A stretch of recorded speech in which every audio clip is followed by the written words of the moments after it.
Welcome back, everyone, to Constructive Uncoupling, the podcast devoted to amicable divorces. I'm Judy Weigel, your host and amicable divorce expert, because that's all I do. I work with amicable divorces. Today's episode is about one of the most important aspects of moving on in a divorce, or actually in any relationship that isn't really working for you, and where irreparable harm seems to have been committed. This episode is about forgiveness. Forgiveness is unbelievably important for these reasons. One, it helps you, the one who has been betrayed or hurt. It's for the forgiver. It's not for the forgiven. That's very, very important. Forgiveness is for those who are doing the forgiving, those who have been harmed, not the forgiver. Number two, it's necessary in order to move past the experience that hurt you. You will never get past the hurt unless you do something about it. It's under your control. Number three, you can't grow emotionally or spiritually without forgiving. Embodying that hurt will stunt your growth in those two areas and kind of make you sick, which is number four. Your physical health depends on it. Literally, the anger and the hurt that you're holding before you forgive, because forgiveness releases all of that. It really does cause you physical health effects. And then number five, you need people to forgive you. You know, this is not just about a one-time event. This is part of a series of events that has happened in your life. And not only do you need to forgive those who have harmed you, but you have unintentionally or intentionally harmed other people. So this is kind of a balance in nature and a balance within your own life. So I'm going to read to you from some articles written on forgiveness, and then we're going to give a few little examples. Real life events and how they work. So what is forgiveness? This is from the University of Berkeley, and it's a publication called The Greater Good. What is forgiveness? Psychologists generally define forgiveness as a conscious, deliberate decision to release feelings of resentment or vengeance toward a person who has harmed you, regardless of whether they actually deserve your forgiveness. Just as important as defining what forgiveness is, though, is understanding what forgiveness is not. Experts who study or teach forgiveness make clear that when you forgive, you do not gloss over or deny the seriousness of an offense against you. Forgiveness doesn't mean forgetting, because you really can't forget, nor does it mean condoning or excusing offenses. Though forgiveness can help repair a damaged relationship, it doesn't obligate you to reconcile with the person who harmed you or release them from legal accountability. Instead, forgiveness brings the forgiver peace of mind and frees him or her from corrosive anger. While there is some debate over whether true forgiveness requires positive feelings toward the offender, experts agree that it at least involves letting go of deeply held negative feelings. In that way, it empowers you to recognize the pain you suffered without letting that pain define you, enabling you to heal and move on with your life. Essentially, you gain control. This is me talking. Essentially, you gain control over your life again, because it feels out of control when somebody's really hurt you. Forgiving puts you back in control of your own life. It gives you power back. Okay, now here's an article from Psychology Today. It's a little longer. And it defines forgiveness, and then we go through some aspects of how this works, how it evolves. So forgiveness is the release of resentment or anger. Forgiveness doesn't mean reconciliation. Okay, we all agree on that. One doesn't have to return to the same relationship or accept the same harmful behaviors from an offender. Absolutely not. In fact, in a divorce situation where you're not going to go back and you land in my office, forgiveness I can tell whether forgiveness has happened, and it has to happen at some point in time, or the divorce really won't conclude. And this is what I find. A lot of people come to me and they say they're amicable. They want to be amicable. And amicable just means you want to make your own decisions. You don't want a judge to make decisions for you. Hopefully, you've gotten through the emotional divorce before you've started the legal divorce. And when people come to me, they come to me for the legal divorce, the filing and the mediating. I can tell when somebody's gotten over the emotional divorce. It's taken time from the time they decided to file, or at least separate, to when they start the filing. People are very different once they've gotten through the emotions and there's been some forgiven and they've kind of moved on and started living their own lives. Back to the article. Forgiveness is vitally important for the mental health of those who have been victimized. It propels people forward rather than keeping them emotionally engaged in an injustice or trauma. Forgiveness has been shown to elevate mood, health reasons, elevate mood, enhance optimism, and guard against anger, stress, anxiety, and depression. However, there are scenarios in which forgiveness is not the best course for a particular person. Sometimes a victim of sexual abuse becomes more empowered when they give themselves permission not to forgive. Well, okay, I wanted to read this to you because I wanted to give you what Psychology Today is saying, but I actually question this. I mean, philosophically, I think everything has to be forgiven. That's where I come from. So if from my philosophical position, everything has to be forgiven, not forgotten, and sexual abuse is probably one of the worst things that can happen to you because it defines you and it defines your other relationships. It really is problematic to moving forward in healthy relationships. And so for that reason, I think forgiveness is ultimate. I think forgiveness, even in the worst situations, has to be deployed. I think it's your only chance for healing. And once you forgive in something as extraordinary as sexual abuse, I think that elevates you and more than you know, and gives you more power over your own life because we never know what devastating things are going to happen to us. Yet we have to deal with them, don't we? All right, so the article goes on and says, well, how do you forgive someone who has wronged you? How does that work? By demanding an apology or nothing at all, no, that doesn't work. However, it's often the healthiest path forward if you can get an apology, but you can't demand an apology. They have to come organically and from the heart of the other person. And the other person has to have the empathy necessary to understand that they've hurt you. So I don't think you can demand an apology. Going on with the article, a prominent model put forth by psychologist Robert Enright delineates 4 steps of forgiveness. The first is to uncover your anger by exploring how you've avoided or addressed the emotion. Second is to make the decision to forgive. That's huge, making the decision to forgive. You can't forgive without deciding that this is something you want to do, and you have to understand why you want to do it. You can't just do it, okay, I forgive you. There has to be more underneath that. You have to understand what you're forgiving. And you have to understand and pay attention to how your body feels, how your heart feels, how your head feels once you engage in the forgiveness. So Enright says, begin by acknowledging that ignoring or coping with the offense hasn't worked, and therefore forgiveness might provide a path forward. Third, cultivate forgiveness by developing compassion for the offender.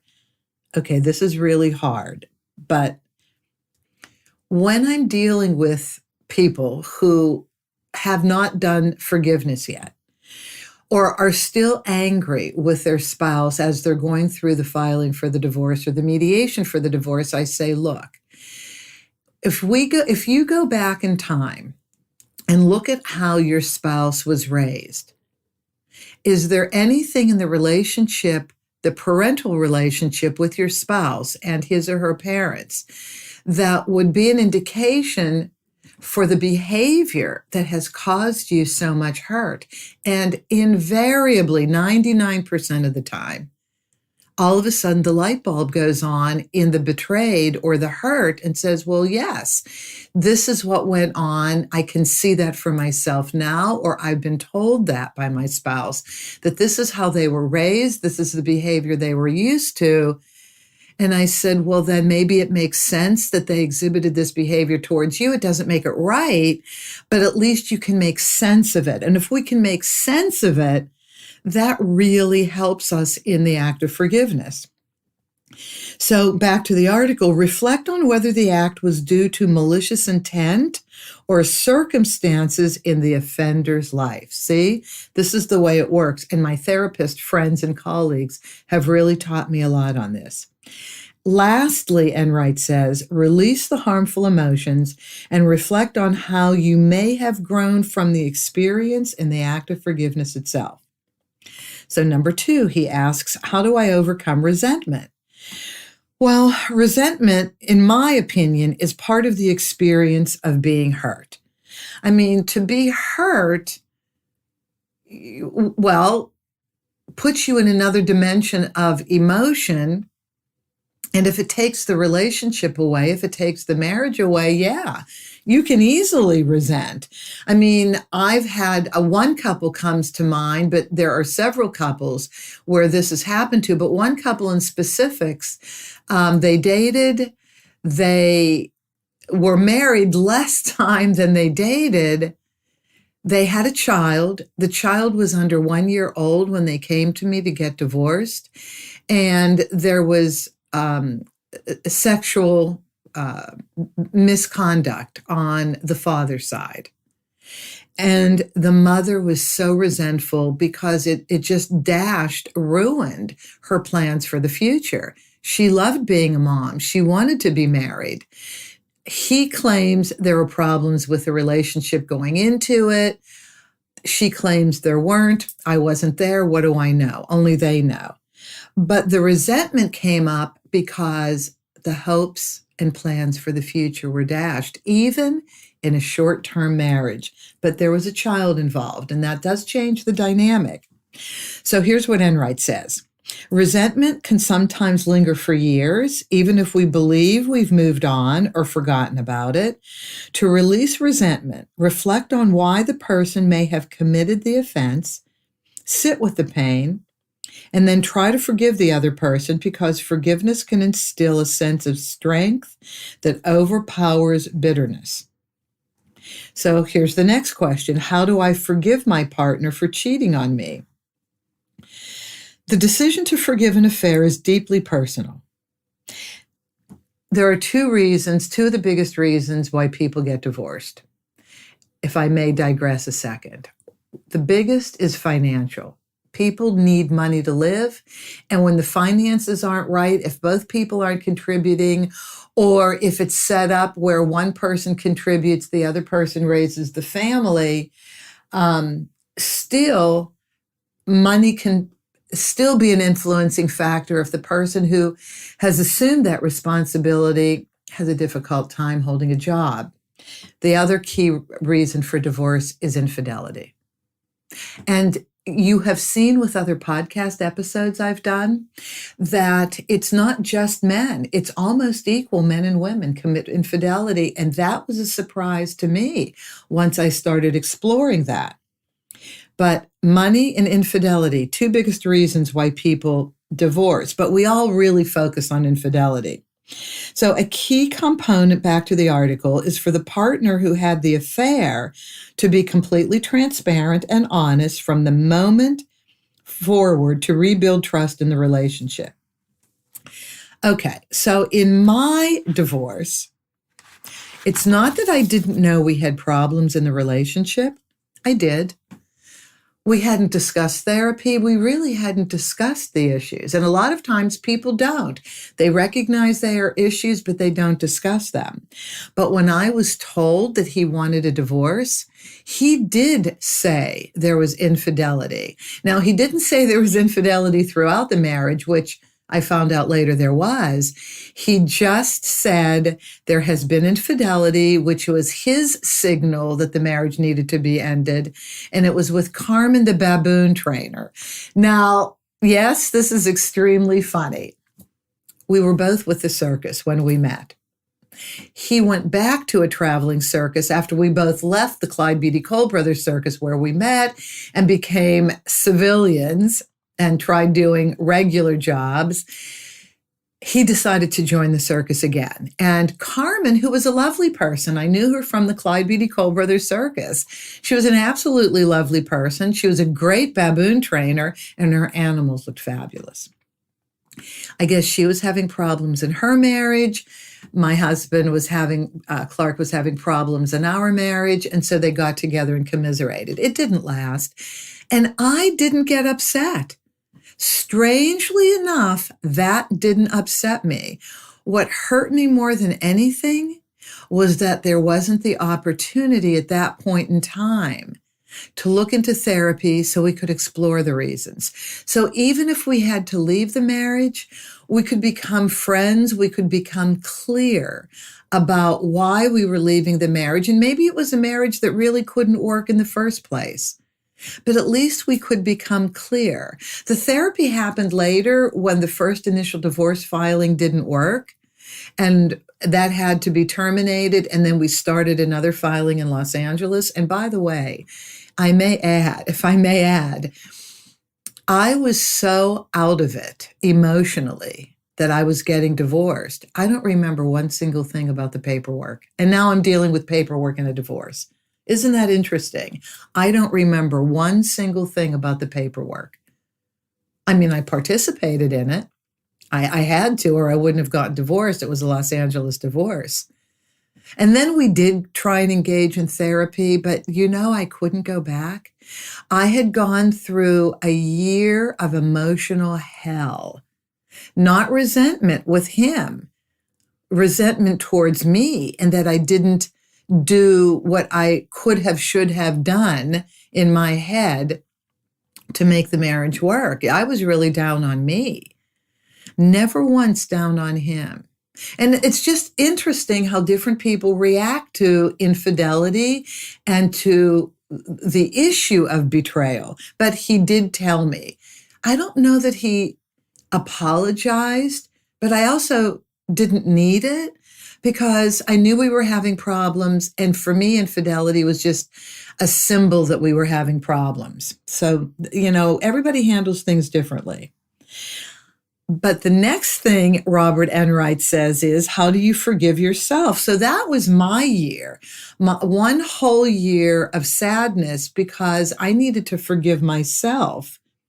Did I cause my spouse to commit the offense? That was me asking myself. So here's what Enright says. Forgiving another person is one thing, but what happens when we commit the offense ourselves? Okay, well, I committed the offense in my estimation of not being a great wife, failing in being a wife. That was my offense. He says it's important to take responsibility for mistakes, but intense guilt and shame aren't a productive outcome in the long run.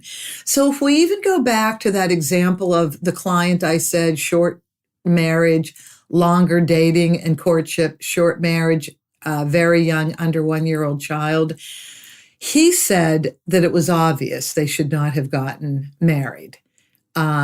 Although she checked all the boxes, the emotion wasn't there.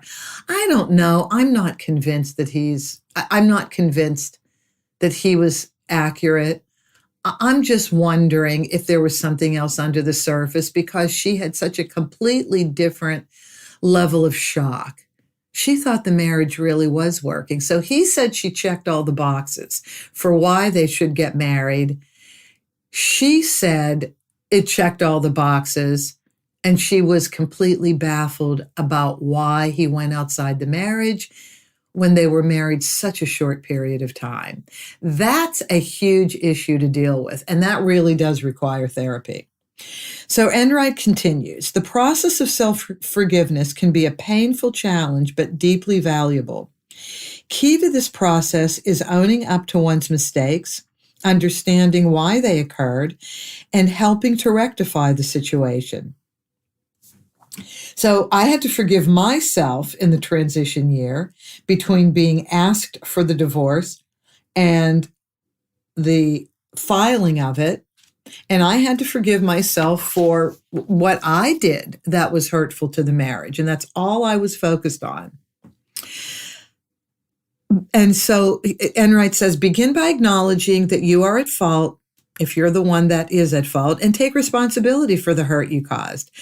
I did apologize, by the way. When I was told about the divorce, I did apologize. I said all the things that I did that caused you to hook up with Carmen, the baboon trainer. I am so very sorry. Right at that meeting, I said, I am so very sorry. And he accepted my apology. He was appreciative of my apology. It didn't make me any sadder and any fraught with distress for the next year, but no. I definitely owed him an apology. So Enright continues, reflect on why the event occurred and identify how to avoid a similar offense in the future.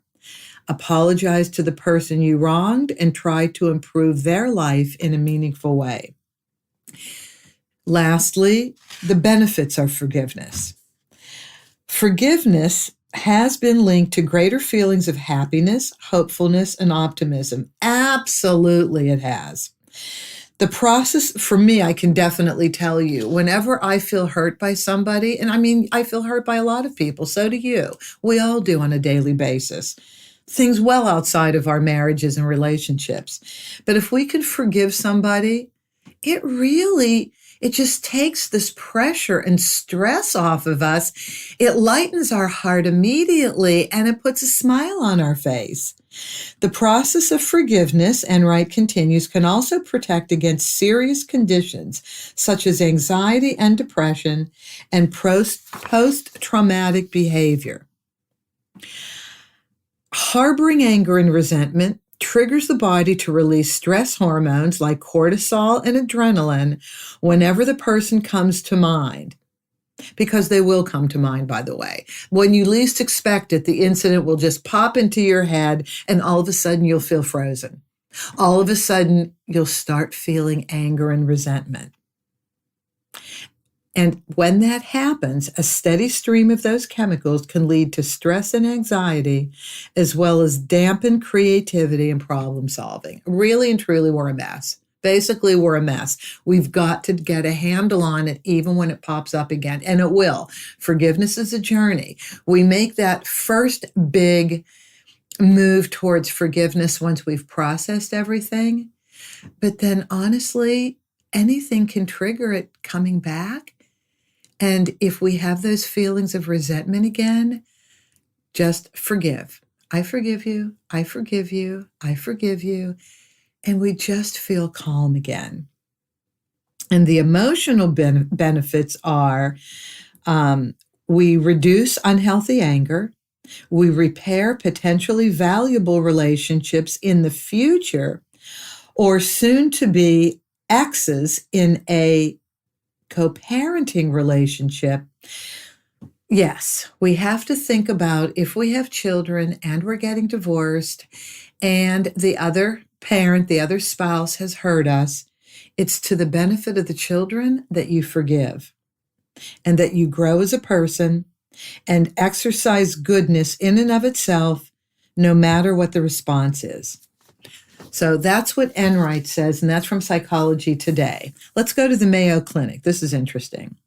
Forgiveness, letting go of grudges and bitterness. What is forgiveness? Well, forgiveness means different things to different people. Generally, however, it involves a decision to let go of resentment and thoughts of revenge. The act that hurt or offended you might always be with you, but forgiveness can lessen its grip on you and help free you from the control of the person who harmed you. See, that's really important because when we've been harmed, we all of a sudden are out of control because hurt has come in. And obviously, we live our lives on a daily basis. We try to avoid being hurt.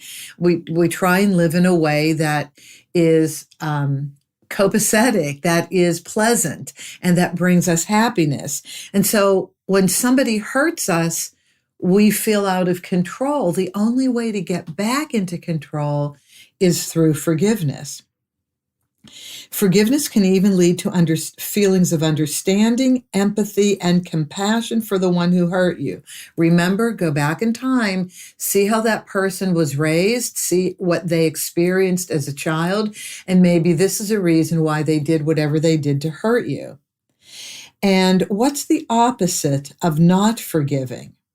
You are under the control of that person constantly until you forgive. And philosophically, if I may add from me, maybe tough things happen to us to teach us how to forgive. So I've always believed that things happen to us for a reason, the good things and the bad things. And the tough things happen to us, in my opinion, in my philosophical opinion, to help teach us things, to help us grow.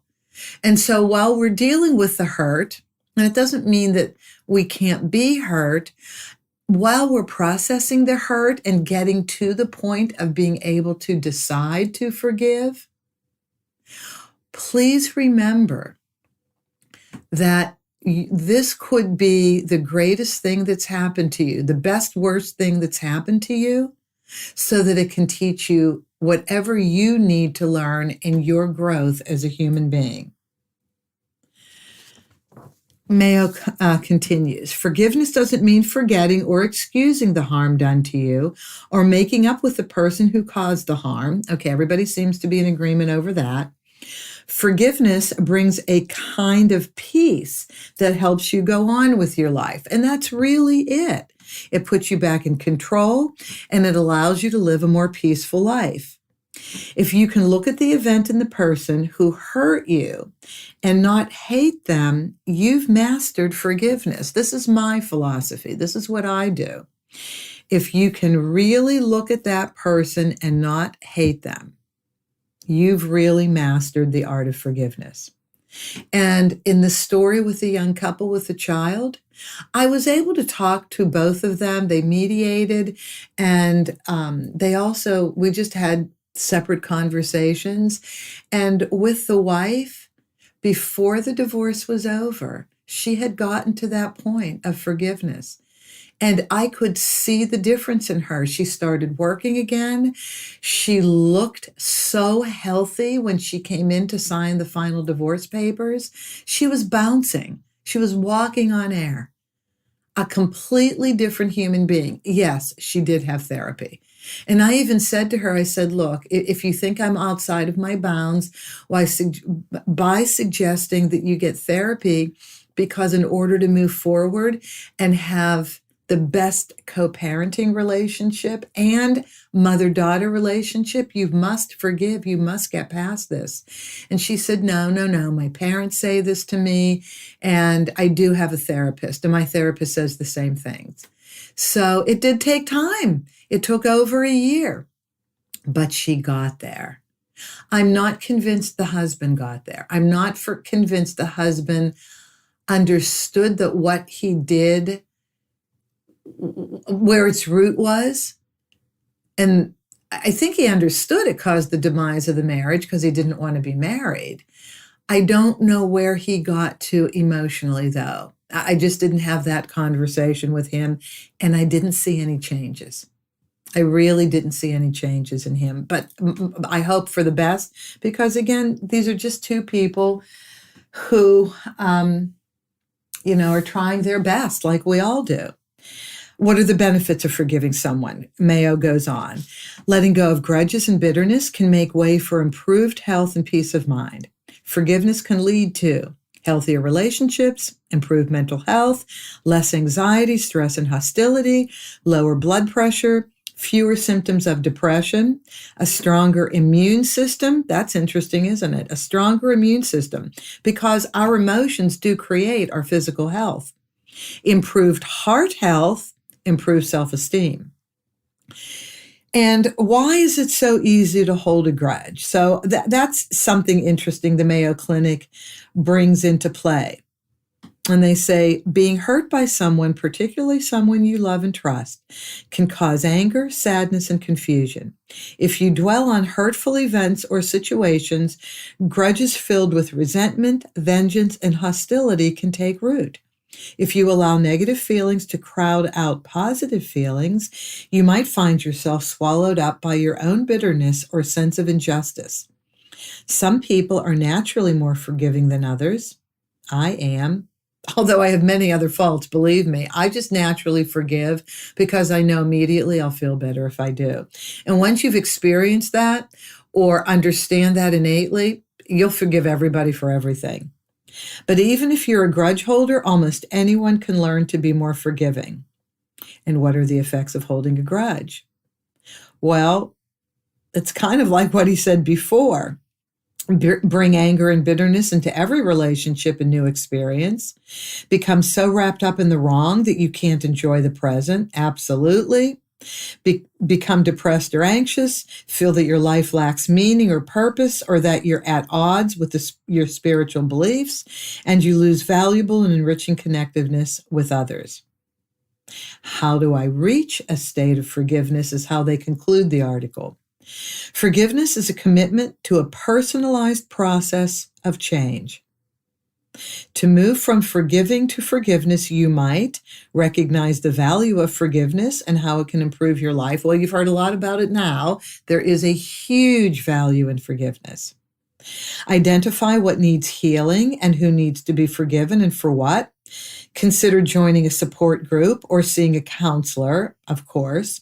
Acknowledge your emotions about the harm done to you and how they affect your behavior, and work to release them. Choose to forgive the person who's offended you. That choice, that's where the power is.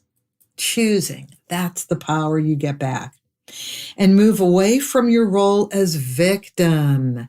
Yes, and release the control and power the offending person and situation have had in your life. As you let go of grudges, you'll no longer define your life by how you've been hurt. You might even find compassion and understanding. And this is me. You can normalize the hurt if you don't forgive. You can normalize the hurt so that you don't feel isolated. Okay, normalizing the hurt, and let me backtrack on that, I misspoke. When you get a counselor, when you maybe go to a support group, and you look at the philosophy, misery loves company. Well, when you start talking to other person who have experienced the same hurt, all of a sudden it's normalized. You're not isolated. That was the point I wanted to make. You're not isolated. And therefore, it allows you to position yourself so that you can forgive and get to that state that you need to be in. Now, here's 8 keys to forgiveness. And this again is by Robert Enright with Berkeley. When another person hurts you, it upends our lives. So number 1, know what forgiveness is and why it matters. Forgiveness is about goodness, about extending mercy to those who have harmed us, even if they don't deserve it. It's not about finding excuses for the offending person's behavior or pretending it didn't happen, nor is there a quick formula you can follow. Forgiveness is a process, and that's what I want all of you to remember. Forgiveness is a process with many steps that often proceeds in a nonlinear fashion. Emotional roller coaster. You've heard me say this in other podcasts. Forgiveness is an emotional roller coaster. You won't get there in 5 minutes. It's a process. You may think you're there, and then you'll go back a little bit, and then you'll move forward. So just get in and enjoy the ride. Number 2, become forgivingly fit. To practice forgiveness, it helps if you have worked on positively changing your inner world by learning to be what Enright calls forgivingly fit. Just as you would start slowly with a new physical exercise routine, it helps if you build up your forgiving heart muscles slowly, incorporating regular workouts into your everyday life. Okay, so forgiving little things on a daily basis. In order to get to forgiving the big hurt, like I said before, little things happen to us during the day. We'll be cut off in traffic. Somebody takes too long at the cash register. We're at the grocery store. Instead of being angry, forgive. That builds up the heart muscle. You can start becoming more fit, making a conscious effort not to talk disparagingly about those who have hurt you. That's a good thing to do. I need to learn that too. You don't have to say good things, but if you refrain from talking negatively, it will feed the more forgiving side of your mind and heart. That's really important. So no, it's really bad if we talk negatively about people. And when we do, it's really normally to build ourselves up, our ego up. I always feel horrible when I speak disparagingly about somebody. And, I'm human. I do that too. But I like the fact that he says it builds up the forgiving side of your mind and heart when you resist speaking negatively about people. He goes on to say, sometimes pride and power can weaken your efforts to forgive by making you feel entitled and inflated so that you hang on to your resentment as a noble cause. Try to catch yourself when you are acting from that place and choose forgiveness or mercy instead. If you need inspiration, it can help to seek out stories of mercy in the world by going to this is interesting, the International Forgiveness Institute website. Internationalforgiveness.com. Number 3, address your inner pain. Okay, this is really horrible, but you really do have to just sit with what your pain is. There are many forms of emotional pain, but the common forms are anxiety, depression, unhealthy anger, lack of trust, self-loathing or low self-esteem, an overall negative worldview, okay, that can be me, and a lack of confidence in one's ability to change. All of these harms can be addressed by forgiveness, so it's important to identify the kind of pain you are suffering from and to acknowledge it. In divorce, it's mostly betrayal. I'm adding that. Mostly people feel betrayed, either betrayed that their partner didn't perform financially or betrayed that their partner betrayed them intimately. The more hurt you have incurred, the more important it is to forgive. The forgiveness equals the hurt, at least for the purpose of experiencing emotional healing. Number 4, develop a forgiving mind through empathy. Okay, this is really, really hard, but this is why going back and figuring out why your partner hurt you, what was their experience growing up, I'm telling you, that's going to get you to empathy. But here's what Enright says. Scientists have studied what happens in the brain when we think about forgiving and have discovered that when people successfully imagine forgiving someone, they show increased activity in the neural circuits responsible for empathy. Okay, so our body, our physical body creates our emotions and vice versa. And so this has been discussed with Psychology Today that I read to you from and the Mayo Clinic. And so Enright says the same thing. The chemicals released in our body, this tells us that empathy is connected to forgiveness and is an important step in the process of health. If you examine some of the details in the life of the person who harmed you, you can often see more clearly what wounds he or she carries and start to develop empathy for him or for her. First, try to imagine him as an innocent child needing love and support. He or she. Did he or she get that from the parents? Research has shown that if an infant does not receive attention and love from primary caregivers, they will have a weak attachment, which can damage trust. And then you inherit that when you marry that person. It may prevent him or her from ever getting close to others and set a trajectory of loneliness and conflict for the rest of his or her life. Recognizing that we all carry wounds in our hearts can help open the door to forgiveness and therefore empathy. Number 5, find meaning in the suffering.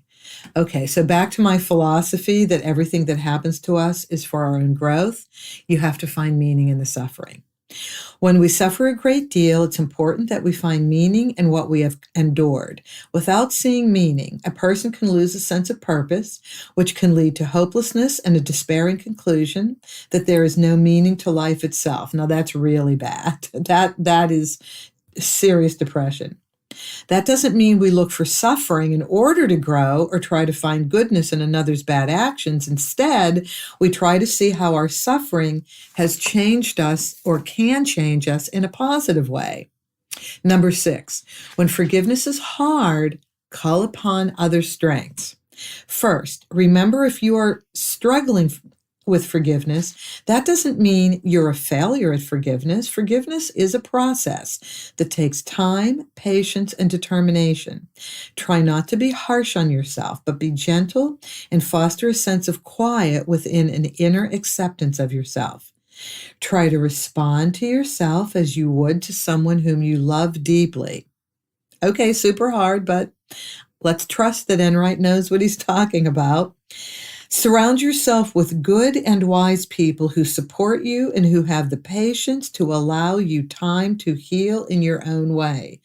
Also, practice humility, not in the sense of putting yourself down, but in realizing that you're capable of imperfection and causing suffering for other people. Remember, you too can cause people to suffer. And if you want to be forgiven, you have to forgive others. Number 7, forgive yourself. Here we go. Most of us tend to be harder on ourselves than we are on others, and we struggle to love ourselves. If you are not feeling lovable because of actions you've taken, you may need to work on self-forgiveness and offer to yourself what you offer to others who have hurt you, a sense of inherent worth despite your actions. In self-forgiveness, you honor yourself as a person, even if you are imperfect. If you've broken your personal standards in a serious way, there is a danger of sliding into self-loathing. Oh, believe me, I've been there. But yes, and I have to work hard on that. How about you? When this happens, you may not take good care of yourself. Okay, so pastry. You might overeat or oversleep. No, I overeat. I don't oversleep. I actually don't sleep then. Or start smoking or engage in other forms of self-punishment, alcohol, any kind of abuse, gambling. You need to recognize this and move towards self-compassion. Soften your heart towards yourself. And lastly, number 8, develop a forgiving heart. When we overcome suffering, we gain a more mature understanding of what it means to be humble, courageous, and loving to the world. We may be moved to create an atmosphere of forgiveness in our homes and workplaces, to help others who have been harmed overcome their suffering, or to protect our communities from a cycle of hatred and violence. Mediators are great at this. All of these choices can lighten the heart and bring joy to one's life. In conclusion, some people may believe that love for another who's harmed you is not possible. But I've found, Enright says, that many people who forgive eventually find a way to open their hearts. If you shed bitterness and put love in its place and then repeat this with many, many other people, you become freed to love more widely and deeply.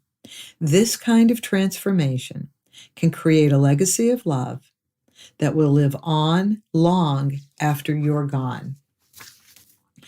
And lastly, for the health effects, what happens if I can't forgive someone? And this is continuing from Berkeley. Forgiveness can be challenging, especially if the person who's hurt you doesn't admit wrong. If you find yourself stuck, practice empathy. Ask yourself why he or she would have behaved in such a way. Reflect on times you've hurt other people, and be aware that forgiveness is a process, and even small hurts may need to be revisited and forgiven over and over again. Forgiveness doesn't guarantee reconciliation. In fact, you may not want to reconcile. That's not the point. The point is, it frees you. It gets you back in control and it allows you to love again. What if the person I'm forgiving doesn't change? It doesn't matter. It doesn't matter whether they change or not. It matters that you've changed. That's the whole point of this. It matters that you've changed. And in you changing, you gain control over your life. And when you're hurt again, you can rise above it and you have the formula to move past it and to grow. And if you're the one that needs forgiveness, ask for it. Apologize and ask for it. And if they don't give it to you, just let it go. You have to work on yourself so that you don't commit that hurt again. So forgiveness works for those who have been betrayed and hurt, and forgiveness works for the person who has committed the wrong.